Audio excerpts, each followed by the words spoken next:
Hello friends, ഞാൻ ഷീബ ടെസി. പുതിയൊരു വീഡിയോയിലേക്ക് എല്ലാവർക്കും സ്വാഗതം.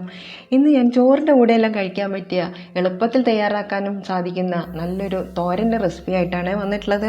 അപ്പോൾ റെസിപ്പി ഇഷ്ടമായാൽ ആദ്യം തന്നെ ഒന്ന് ലൈക്ക് ചെയ്യാൻ മറന്നു പോകരുത്. പുതിയ ഫ്രണ്ട്സ് ആരെങ്കിലും കാണുന്നുണ്ടെങ്കിൽ ഒന്ന് സബ്സ്ക്രൈബ് ചെയ്തിരുന്ന സപ്പോർട്ടും കൂടെ ചെയ്തേക്കണം കേട്ടോ.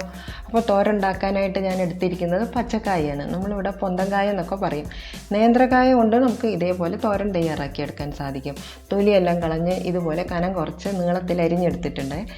ഇനി വീണ്ടും അത് വളരെ ചെറിയ കഷ്ണങ്ങളാക്കിയിട്ടാണ് ഞാൻ കട്ടിംഗ് ബോർഡിൽ വെച്ചിട്ട് ഇതുപോലെ കൈകൊണ്ട് തന്നെയാണ് അരിഞ്ഞെടുത്തിട്ടുള്ളത്. വളരെ ചെറിയ കഷ്ണങ്ങളാക്കി അരിഞ്ഞെടുത്ത ശേഷം മഞ്ഞൾപ്പൊടിയും ഉപ്പും കൂടെ ഇട്ട് കൊടുത്ത വെള്ളത്തിൽ നമുക്ക് ഏകദേശം ഒരു 10 മിനിറ്റ് നേരം ഇട്ട് വയ്ക്കാം. ഇതിൻ്റെ കറയെല്ലാം പോയി കിട്ടും നമുക്ക്. അപ്പോൾ ഇനി തോരനിലേക്ക് ആവശ്യമായിട്ടുള്ളത് ഒരു സവാളയാണ്. അത് ചോപ്പറിലിട്ടിട്ട് വളരെ പൊടിയായിട്ട് അരിഞ്ഞെടുത്തിട്ടുണ്ട്. അതുപോലെ തന്നെ ഒരു 1/2 കപ്പ് തേങ്ങ ചിരവി എടുത്തിട്ടുണ്ട്. എരിവിനായിട്ട് നല്ല എരിവുള്ള 2 പച്ചമുളക് എടുത്തിട്ടുണ്ട്. 1/2 ടീസ്പൂൺ നല്ല ജീരകവും 2 വെളുത്തുള്ളി അല്ലിയും കൂടിയാണ് ഇവിടെ തയ്യാറാക്കി വെച്ചിട്ടുള്ളത്.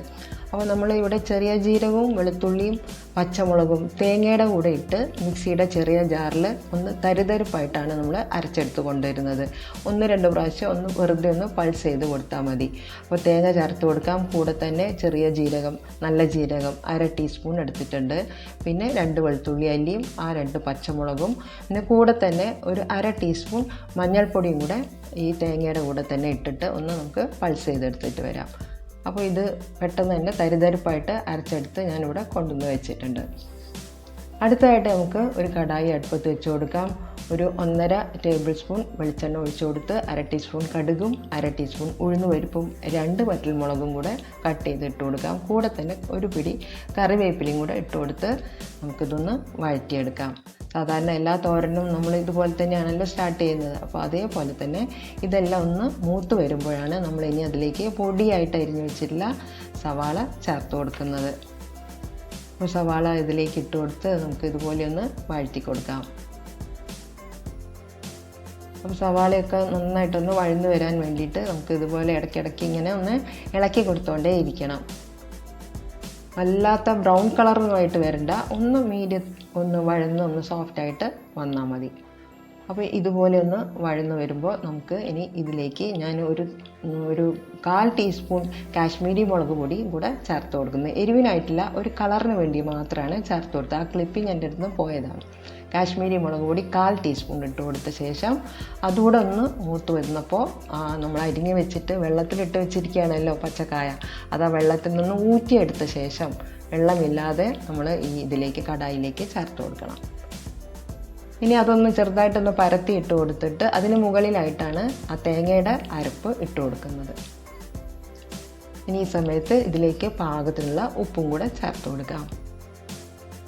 ഇനി നന്നായിട്ടൊന്ന് മിക്സ് ചെയ്തെടുക്കണം. അരപ്പും കായയും ഉപ്പും എല്ലാം കൂടെ നല്ല പോലെ ഒന്ന് നമുക്ക് മിക്സ് ചെയ്തെടുക്കാം. ഒരു റെസിപ്പി ഇഷ്ടമായ ലൈക്ക് ചെയ്യാൻ മറന്നു പോകരുത്. വളരെ ടേസ്റ്റി ആയിട്ടുള്ള നല്ലൊരു തോരനാണ്. അധികം ഇൻഗ്രീഡിയൻസ് ഒന്നും വേണ്ട. പെട്ടെന്ന് തന്നെ നമുക്ക് 2 കായ ഉണ്ടെങ്കിൽ തന്നെ നമുക്ക് ഒത്തിരി തോരൻ ഇത് വെച്ച് നമുക്ക് ഇതുപോലെ ഉണ്ടാക്കിയെടുക്കാൻ സാധിക്കും. അപ്പോൾ ഇതെല്ലാം നല്ല പോലെ ഒന്ന് മിക്സായി വന്നിട്ടുണ്ട്. അപ്പോൾ ഇനി നമ്മൾ ഇതിലേക്ക് ഈ കായയുടെ പ്രത്യേകത എന്താണെന്ന് വെച്ചാൽ പെട്ടെന്ന് വെന്ത് വരും. അധികം വെള്ളം ഒഴിച്ച് നമ്മൾ വേവിച്ചെടുക്കേണ്ട ആവശ്യമില്ല. അതുകൊണ്ട് ആ മിക്സി കഴുകിയ ജാറിലെ ഒരു 2 ടേബിൾ സ്പൂൺ വെള്ളം മാത്രമേ അതിലേക്ക് ഒഴിച്ചു കൊടുത്തിട്ടുള്ളൂ. ഇനി നമുക്ക് മൂടി വെച്ച് മീഡിയം ഫ്ലെയിമിൽ ആവി കയറ്റിയെടുക്കാം. അപ്പോൾ ഇടയ്ക്കൊന്ന് തുറന്ന് നമ്മൾ ഇളക്കി കൊടുക്കണം. കാരണം കുറച്ച് വെള്ളം ഒഴിച്ചിട്ടാണല്ലോ നമ്മളിത് വേവിച്ചെടുക്കുന്നത്. അപ്പോൾ ഇതുപോലെ ഒന്ന് ഇടയ്ക്കൊന്ന് തുറന്ന് ഇളക്കിയിട്ട് കൊടുക്കണം. വീണ്ടും ഒന്ന് മൂടി വെച്ച് മീഡിയം ഫ്ലെയിമിൽ നമുക്ക് ആവി കയറ്റിയെടുക്കാം. അപ്പോൾ പെട്ടെന്ന് തന്നെ ഉണ്ടാക്കാൻ പറ്റുന്ന ഒരു തോരനാണ്. അധികം ഇൻഗ്രീഡിയൻസ് ഒന്നും ആവശ്യമില്ല. അപ്പോൾ ഇതുപോലെ ഈ തോരൻ നിങ്ങളൊന്ന് ട്രൈ ചെയ്ത് നോക്കണം കേട്ടോ. വളരെ ടേസ്റ്റിയാണ്. ചോറിൻ്റെ കൂടെ തന്നെ നല്ല കോമ്പിനേഷനാണ്. അപ്പോൾ താങ്ക് യു ഫോർ വാച്ചിങ്.